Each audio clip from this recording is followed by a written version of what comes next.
कभी गन्ना दे दिया, कभी और कुछ फल फ्रूट दे दिए, कभी चारा दे दिया। तो उसी दर्जी के और उसके दोस्ती होगी दोनों के।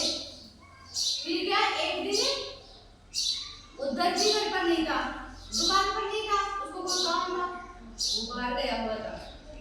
तो दर्जी बाहर गया हुआ था, एक दिन उसका बेटा दुकान पर था। और बेटा दुकान पर था तो वो दर्जी वो खातिर रोज दर्जी की दुकान पर आता था। दुकान पर आता था तो वो दर्जी खाने को देता, लेकिन उस दिन उसका बेटा था और बेटे को कोई ऐसी कोई छूट गई, कुछ शरारत था उसका बेटा दर्जी का। तो उसने हाथी आया और हाथी खड़ा हुआ उसकी दुकान के सामने। उसने क्या किया, उसने हाथी की सूंड में सुई चुभो दी। वो हाथी गुस्सा नहीं हुआ, वापस चला गया। फिर दूसरे दिन दर्जी खाने दूसरे दिन उसका बेटा ही दुकान पर था। फिर वो हाथी आया और उसने उसकी सूंड में सुई चुभो दी। अब सुई चुभो दी तो दर्द तो होता ही ना। किसने खाई है सुई? सबने खाई है, सब बीमार हुए हो, खाई सुई, दर्द होता है। तो हाथी के भी दर्द हुआ।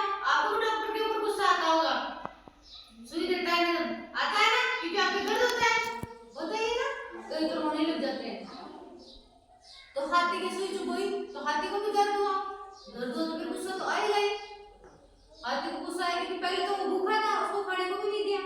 फिर वो वापस गया, हाथी तालाब पे गया तो उसने क्या करा, उसके हाथ दर्जी के बेटे को उसने भाई उसकी मदद चकाने की सोची कि उसने मेरी सुई चुभाई तो मैं तो इसका बदला दूंगा।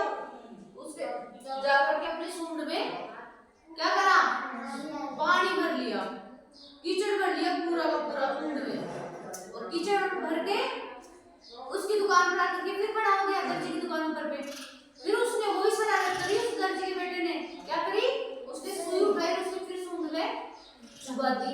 सूंड में चुभाई तो उसने वो जो सूंड में पानी भर करके लाएगा ना हाथी, उसने उसकी दुकान पर फेंक दिया।